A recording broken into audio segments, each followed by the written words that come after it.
नमस्कार, मैं हूं दीपाली राणा। आप देख रहे हैं अंतिम बाजी। आज दिन भर भारतीय बाजार में एक दायरे में कामकाज हुआ और अब भारतीय बाजार उस दायरे के लोअर एज पर ट्रेड कर रहे हैं। निफ्टी अब महज एक अंक की बढ़त लेकर 8724 के लेवल्स पर है। डे लो पर भारतीय बाजार अभी ट्रेड करते हुए आज के सेशन में बैंक्स, टेलीकॉम और साथ ही कैपिटल गुड स्टॉक्स ने दबाव बनाया। हालांकि सेफ्टी थोड़ी बहुत नजर आई है आज फार्मा और आईटी स्टॉक्स ने। रिलायंस इंडस्ट्रीज एक बार फिर से स्ट्रेंथ सपोर्ट की है आज के सेशन में भी मार्केट में। लेकिन अब तक एक्शन क्या रहा और की हाइलाइट्स क्या रही अब तक के कामकाज की, ये जान लेते हैं बाजार अब तक में वीरेंद्र से। बताइए वीरेंद्र। जी, अब तक का सेशन जैसे भी रहा लेकिन आखिरी का 1 घंटा बड़ा क्रिटिकल होगा। अब यकीन मानिए निफ्टी बैंक इस सीरीज का लो पहले ही वॉलेट कर चुका है। वो इस सीरीज के लो को आज फिर अगर आप देखिए उसने नया क्रिएट किया, लेकिन आखिरी के 1 घंटे में किससे उम्मीद है कि निफ्टी एटलीस्ट 8680 ये इसका एक लोअर एज है, उसको अगर वॉलेट करता है तो वाकई अगर आप देखें ये आखिरी का 1 घंटा बाजार के सर्कमस्टेंसेस, स्थिति सब के सब बदलेगा। निफ्टी बैंक अगर आप देखें 19500 अब तक बेस, शायद कुछ देर में मैं डिस्कस करूंगा कि एग्जैक्टली ऑप्शन स्टैटिस्टिक्स के मुताबिक है कि नहीं है, अभी वहीं पर ही है। लेकिन अगर ये वॉलेट हुआ तो यहाँ से 200 पॉइंट नीचे अगर आप देखें शायद 19300 की पॉसिबिलिटी काफ़ी ज़्यादा बन जाएगी। तो centre of attraction Nifty bank रहेंगे। उसके बाद दवा और इनफैक्ट आप देखें तो आज आईटी और इनफैक्ट लिक्विड शेयरों में दवा दारू आज अगर आप देखें काफ़ी एक्टिव है और अच्छा मूव यहाँ पर देखने को मिला है।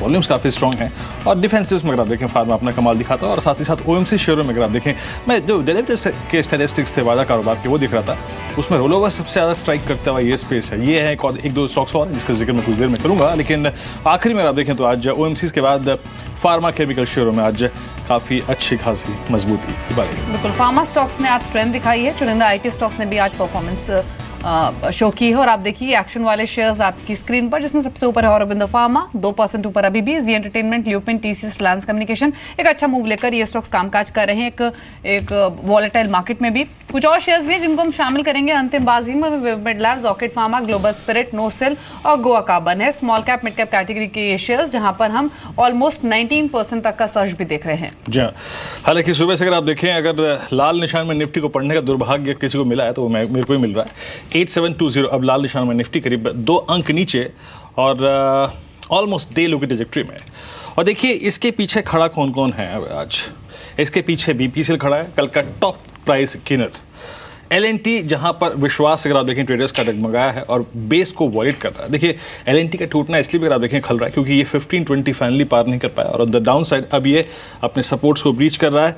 भारतीय Infratel, Hindalco, Bharti HL, Tata motors, Adani ports and SEZ GAIL, ये सारे के सारे बैकफुट पे। आशीष चतुर्मोता हमारे साथ हैं। आशीष, गुड आफ्टरनून। आशीष, कल 19680 को वॉलेट करना निफ्टी बैंक का और अब निफ्टी का almost very close to 8720, risk कितना बढ़ता जा रहा है बाजार में? Good afternoon Virendra. बिल्कुल रिस्क बढ़ रहा है क्योंकि देखिए 8700 एक बहुत ही इंपॉर्टेंट सपोर्ट लेवल है बाजार के लिए और ऑलमोस्ट लास्ट वीक भी हमने इसको एक बार रीटेस्ट किया था, तब हम वहाँ से रिकवर हुए और उसके बाद 8900 तक की एक रैली की और वापस से आप 8700 ब्रेक कर रहे हैं। तो अगर से इस बार ये 8700 के लेवल्स ब्रेक डाउन होते हैं तो उस सिचुएशन में कम से कम 200 पॉइंट का करेक्शन निफ्टी के अंदर में देखने को मिल सकता है, क्योंकि जो एक रेंज ऊपर में बाजार ने बनाई थी वो 8700 से 8900 की बनाई थी। तो मेरा मानना है कम से कम 200 पॉइंट डाउन साइड वो लेवल्स के नीचे ब्रीच करते ही हमें शायद देखने को मिले। बट अभी भी 8700 एक इंपॉर्टेंट सपोर्ट और जब तक ये ब्रेक नहीं होता तब तक के मेरा व्यू है कि थोड़ा सा कॉशियस व्यू रखिए। पर शॉर्ट पोजीशंस के लिए 8700 के बाद ही आप फ्रेश शॉर्ट पोजीशन जो है बाजार में इनिशिएट कर सकते हैं। जी, सिद्धार्थ सदानी भी हमारे साथ मौजूद है शेयर खान से, उनको भी चर्चा में शामिल करते हैं। Siddharth, good afternoon. Reliance Jio, Reliance industries दोनों पर आपके कमेंट्स लेना चाहेंगे। आज खबरों में भी रहे हैं ये दोनों ही स्टॉक्स। खबर ये रही है कि जियो और रिलायंस कम्युनिकेशन का वर्चुअल मर्जर हुआ है और वर्चुअल मर्जर के लिए रिलायंस जियो के साथ कई समझौते किए हैं रिलायंस कम्युनिकेशन में। अभी कुछ देर पहले जो एजीएम की हाइलाइट्स आए रिलायंस कम्युनिकेशन की, उसके ये कुछ की टेक अवेज रहे हैं। लेकिन मैं दोनों ही शेयरों पर आपकी राय इसलिए लेना चाहती हूँ। तो रिलायंस इंडस्ट्रीज, सितंबर की शुरुआत में रिलायंस इंडस्ट्रीज की एजीएम हुई थी, तब से स्टॉक ने परफॉर्म करना शुरू किया और वो आउट परफॉर्मेंस अभी भी बरकरार है। तो कहीं ना कहीं जीआरएम्स और जियो, ये दो ऐसे फैक्टर्स हैं जो कि लगातार रिलायंस इंडस्ट्रीज को ड्राइव कर रहे हैं। यहाँ से नियर टर्म में कितनी अपसाइड आप रिलायंस इंडस्ट्रीज में देख रहे हैं आज? और वहीं दूसरी तरफ पूरे ही टेलीकॉम स्पेस में थोड़ी सी वीकनेस है, लेकिन रिलायंस कम्युनिकेशन हरे निशान में कामकाज कर रहा है। क्या स्ट्रैटेजी आप रेकमेंड कर रहे हैं वहां भी? Good afternoon. देखिए दीपाली, पहले प्रथम तो आरकॉम की रिलायंस कम्युनिकेशन की बात करें, हो सकता है आज हरे निशान में काम कर रही है क्योंकि जीएम है, बट ओवरऑल पर्सपेक्टिव से आरकॉम पे हमारी कवरेज भी नहीं है। और ओवरऑल जिस हिसाब से डेट लेवल्स पाइल्ड अप है रिलायंस कम्युनिकेशन में, हम नहीं मानते हैं कि यहाँ से बहुत कुछ इन्वेस्टर्स के लिए कुछ ज़्यादा ऑन द टेबल है। इसको अवॉइड करना ही बेहतर रहेगा। हालांकि जो भी करार किए गए हैं जियो के साथ, हो सकता है वो विन विन सिचुएशन हो सकते हैं, बट जिस हिसाब से हाई डेट लेवल्स है, कंपनी के वैल्यूएशंस है, हम नहीं मानते हैं कि आरकॉम पे कोई निवेश किया जा सकता है।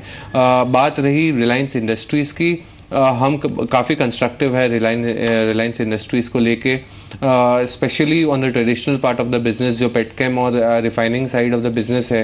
पिछले 3 से 4 साल में जो इन्होंने एक्सपेंशंस किए हैं, करीबन 1.5 लाख करोड़ का जो एक्सपेंशन किया है, उसका सारा बेनिफिट अब दिखने मिलेगा। हम मानते हैं कि रेवेन्यू काफ़ी हद तक आगे आएगा, बहुत अच्छा ग्रोथ आ सकता है आने वाले 2 साल में रेवेन्यू में, मार्केट कैप इंक्रीज होगा। साथ ही साथ जो जियो का लॉन्च किया है एजीएम में रिलायंस इंडस्ट्रीज़ ने, ये भी एक डेफिनेटली बूस्टर हो सकता है। But revenue point of view से जियो का कंप्लीटली रेवेन्यू आते आते FY18 हो सकता है।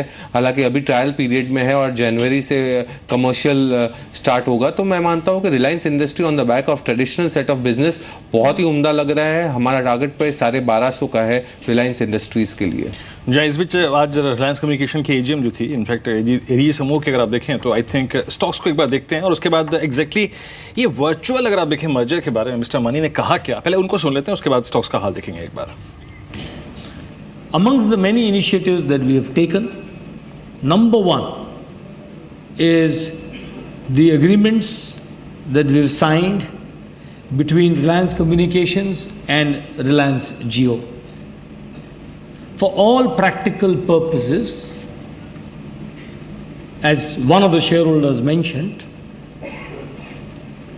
in my mind, in the minds of the 40,000-50,000 people who work at Reliance Communications, in the minds of our over 100 million customers, in the minds of our over 1 million retailers, what we have accomplished is a virtual merger between Reliance Jio and Reliance Communications.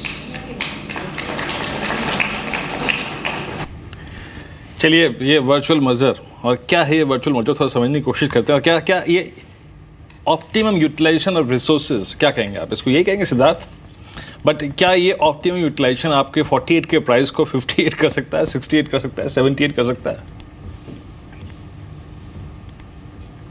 देखिए, मैं मानता हूं कि optimum utilisation जो हो रहा है ये जियो के बेनिफिट में ज़्यादा हो सकता है, क्योंकि पैन इंडिया लॉन्च हुआ है, हालांकि अभी ट्रायल पीरियड में है। आरकॉम के पर्सपेक्टिव से अभी भी आरपू एवरेज रेवेन्यू पर यूज़र भी उतना खास नहीं बढ़ रहा है कंपैरेटिव टू द इनकम्बेंट्स जो भारतीय आइडिया है अभी मार्केट में। तो ओवरऑल पर्सपेक्टिव से आरकॉम पे हम ज़्यादा कंस्ट्रक्टिव नहीं है, और जो भी करार किए हैं या जो भी वर्चुअल पैक किए गए हैं वो मैं मानता हूं कि जियो को ज़्यादा बेनिफिशियरी हो सकता है आने वाले समय में। जी आशीष, ये फार्मा स्टॉक्स में जो खरीदारी दिख रही है आज, आप ल्यूपिन, ऑरोबिंदो फार्मा, ग्लेनमार्क, इन स्टॉक्स की परफॉर्मेंस देखिए, अच्छा मूव लेकर ही ज़्यादातर शेयर ट्रेड कर रहे हैं। और आज ही नहीं, बीते 2-3 हफ्तों से फार्मा स्टॉक्स में हमने काफ़ी बाइंग इंटरेस्ट इमर्ज होते हुए देखे हैं, लेकिन स्पेशली ऑरोबिंदो फार्मा और ल्यूपिन, यहाँ पर भी आप क्या अप्रोच लेकर चल रहे हैं अगर किसी ने ऑलरेडी ये पोजीशंस बनाई हुई, क्योंकि डेरिवेटिव्स में बहुत एक्टिव हैं आज के सेशन में? नेक्स्ट टारगेट्स क्या देख रहे हैं? देखिए, ऑरोबिंदो फार्मा पे हम काफ़ी पॉजिटिव है। स्टॉक पे हमारा मानना है स्टॉक अपने ऑल टाइम हाई को क्रॉस करेगा और कम से कम 930 से 940 के स्तर इस स्टॉक में देखने को मिल सकते हैं। तो करंट लेवल्स पे भी लॉन्ग पोजीशन इसमें बनाई जा सकती है। ऑन डाउन साइड मेरा मानना है 825 एक इंपॉर्टेंट सपोर्ट है, तो उसको ध्यान में रख के लॉन्ग पोजीशन ऑरो फार्मा में बनाई जा सकती है। दूसरी पिक जो फार्मा स्पेस में हमें काफ़ी पसंद आ रही है वो है टॉरेंट फार्मा, जहाँ पे मेरा मानना है कि स्टॉक अपने ऑल टाइम हाई को क्रॉस करेगा और कम से कम 1850 तक के टारगेट्स टॉरेंट फार्मा के अंदर देखने को मिल सकते हैं। करंटली 1650 1660 के आसपास ये ट्रेड कर रहा है। 1610 का एक स्टॉप लॉस रख के लॉन्ग पोजीशन बनाइए, कम से कम 200 से 250 रुपए की अपसाइड करंट लेवल से टॉरेंट फार्मा में हमें देखने को मिल सकती है। चलिए, इस बीच निफ्टी ऑलमोस्ट डे लो पर है 8707 के स्तर पे। और जरा मैं एक बार टॉप ट्रेड काउंटर्स को देखता हूँ, वाकई सप्लाई आ कहाँ से रही है, वॉल्यूम जनरेट कहाँ। देखिए, Reliance communication, IDFC, Marksans pharma, Nocil, विमिड लैब्स, ये जितने स्टॉक्स का जिक्र कर रहा हूँ मैं, ये हरे निशान में है टॉप ट्रेड काउंटर्स में, तो इनको छोड़ देते हैं। देन आईसीआईसीआई बैंक ये वॉल्यूम के साथ नीचे आ रहा है, करीब करीब 3/4% नीचे है। सिंटेक्स इंडस्ट्रीज हाल के जो ब्रेकआउट थे ना, याद रखिए हाल के जो ब्रेकआउट फ्रेश ब्रेकआउट्स थे उन पे थोड़ा सा दबाव है। सिंटेक्स विद द टाइम में ICICI bank, HDIL, SBI, REC कल तक काफ़ी स्ट्रांग था। एक्सिस बैंक 3 दिन में काफ़ी पिटा है और उसके बाद अगर आप देखें तो Hindalco, IRB infra 255, I mean IRB ने आज सुबह सुबह 266 का हाई लगाया था, तो अगर आप डे हाई से कंपेयर करें तो ऑलमोस्ट डाउन अबाउट 11 रुपीज़। तो ये वॉल्यूम जनरेट कर रहे हैं और वॉल्यूम के साथ यहाँ पे सप्लाई आ रही है। एक बार चलिए अब थोड़ा सा इशू को बदलता हूँ और बात करता हूँ निफ्टी बैंक की। निफ्टी बैंक क्या कर रहा है साहब? निफ्टी बैंक आपकी स्क्रीन पर लगभग 70 अंक नीचे अभी तक फॉर द टाइम में। डे लो है करीब करीब 19,496 का, 500 डिसाइसिवली वॉलेट नहीं हुआ है। आशीष, अब दूर तक बहुत सपोर्ट है नहीं valid, I mean frankly speaking, तो क्या नेक्स्ट मंथ की ये 19,200 की पुट सिक्योर करना ठीक ठाक है यहाँ पे, अगर एक हल्का सा स्पेकुलेटिव ट्रेड करना हो तो? देखिए बिल्कुल आपने सही कहा कि 19,600 के जो स्तर थे वो एक इम्पॉर्टेंट सपोर्ट थे और जो ऑलरेडी ब्रीच हो चुके, तो मेरा मानना है कि शायद 200 से 250 पॉइंट की एक गिरावट बैंक निफ्टी में इमीडिएट बेसिस पे देखने को मिल सकती है। और बेस्ट वे उसको ट्रेड करने का ये होगा कि आप ये पुट ऑप्शंस जो हैं उनके अंदर लॉन्ग पोजीशन बनाएंगे तो ज़्यादा सेफ रहेंगे। जी, आज जो कुछ छोटी छोटी पॉकेट्स परफॉर्म कर रही हैं उन्हें देख लेते हैं। तो टेक्सटाइल स्पेस को आप देखिए, लगातार यहाँ पर हमने खरीदारी देखी है और आज भी Ruby mills, Morarji textile, Gokuldas exports, Dornier industries, Nahar spinning, ये सब स्मॉल कैप कैटेगरी के शेयर्स हैं जहाँ पर आमतौर पर वॉल्यूम्स पे ज़्यादा नहीं होते, लेकिन आज इन सभी शेयर्स में अच्छे वॉल्यूम्स के साथ एक स्ट्रॉन्ग बाइंग देखी जा रही है। Ruby mills, Morarji textile, Dornier, Nahar spinning, और अब ये इनफैक्ट ये कुछ चुनिंदा शेयर्स हैं आपकी स्क्रीन पर जहाँ पर हरा निशाना भी देखा जा रहा है। लेकिन सिद्धार्थ, अभी आपका व्यू क्या है टेक्सटाइल स्टॉक्स में? कोई स्टॉक आपको यहाँ पर अच्छा लग रहा है? रिसेंटली कुछ रिपोर्ट्स भी आई हैं जिसमें कहा गया है कि ये पूरा ही सेक्टर डबल डिजिट ग्रोथ में ग्रो कर सकता है, स्पेशली वो कंपनियां जो कि डेनिम सेगमेंट में डील करती हैं। कोई प्रेफरेंस है आपकी इस पूरे सेक्टर में? पहली बात। और दूसरी चीज़, ये जो रीसेंट मूव, ये बीते कुछ हफ्तों में जो खरीदारी दिख रही है टेक्सटाइल स्टॉक्स में, ये टिकाऊ लग रही है? देखिए दीपाली, ये जो बढ़त है वो टिकाऊ हो सकती है, सस्टेनेबल हो सकती है। उसके पीछे कारण है कि एक्सपोर्ट्स काफ़ी अच्छा हो रहा है टेक्सटाइल स्पेस से। साथ ही साथ अगर रुपये की बात करें तो बहुत हद तक रुपये भी काफ़ी स्टेबल है, तो ये भी एक मजबूती ज़रूर दे रहा है एक्सपोर्ट्स को। यहाँ से अगर रुपये में और डिप्रिसिएशन होता है तो ये बहुत ही अच्छा संकेत होगा टेक्सटाइल स्पेस के लिए। ये स्पेस में हम बहुत ज़्यादा कवरेज नहीं करते हैं, बट अगर टेरिटाल स्पेस से देखा जाए तो ट्राइडेंट हमें बहुत उम्दा लगता है। मोर और लेस सेम बिजनेस था वेल्सपन इंडिया और इसका, तो टेरिटाल स्पेस में ट्राइडेंट काफ़ी अच्छा कर रहा है। और जब हालांकि हम देख रहे हैं कि वेल्सपन इंडिया के साथ जितने भी बड़े 2-3 क्लाइंट्स हैं, वॉलमार्ट से लेके दूसरे सब इत्यादि क्लाइंट इजिप्ट के, ये सब जो वेल्सपन के साथ जो करार टूटते जा रहा है, हम मानते हैं कि ट्राइडेंट को काफ़ी बेनिफिट हो सकता है आने वाले समय में। तो हम मानते हैं कि ये स्पेस में ट्राइडेंट को ज़रूर देखा जाना चाहिए। ओके, चलिए इस बीच थोड़ा सा प्राइस गेनर्स को देखते हैं। इसमें आईडीएफसी और window pharma, mid cap IT में एक, अगर आप हेक्सावेयर को देखें, हेक्सावेयर, इस बीच अगर आप देखें निफ्टी जो है वो 8700 के नीचे है, decisively now on I think इस वक्त जो लेवल है वो है 8697, 25 अंक नीचे।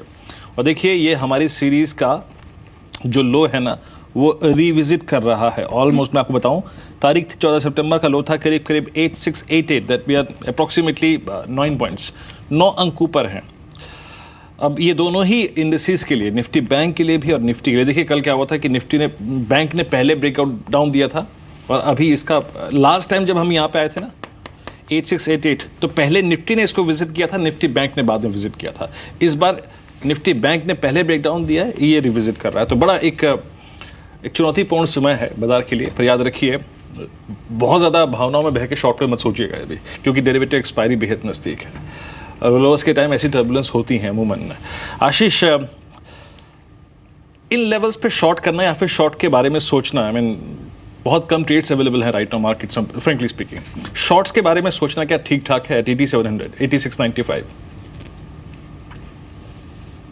बिल्कुल वीरेंद्र, क्योंकि देखिए 8700 जैसे कि मैंने कहा ऑलरेडी एक क्रिटिकल सपोर्ट है, और अगर से ये ब्रीच हो रहे हैं तो डेफिनेटली एक शॉर्ट की अपॉर्चुनिटी बन रही है, जिसके चलते शायद 150 से 200 पॉइंट्स की डाउन साइड बाजार के अंदर में करंट लेवल से हमें देखने को मिल सकती है। और जैसे कि हमने देखा कि काफ़ी स्टॉक्स जो एक अच्छा बेस बना के नीचे में ब्रेक डाउन दे रहे हैं, तो अपॉर्चुनिटीज़ काफ़ी नज़र आ रही है। इसके अंदर में एक LNT एक ऐसा स्टॉक है जो मुझे लगता है फ्रेश शॉर्ट्स के नज़र से काफ़ी अच्छा नज़र आ रहा है। ऑलरेडी कम से कम 3-4 हफ्तों का लो इसने ब्रेक किया है, और अच्छा खासा ओपन इंटरेस्ट का एडिशन लास्ट 3-4 दिनों में देखने को मिला है।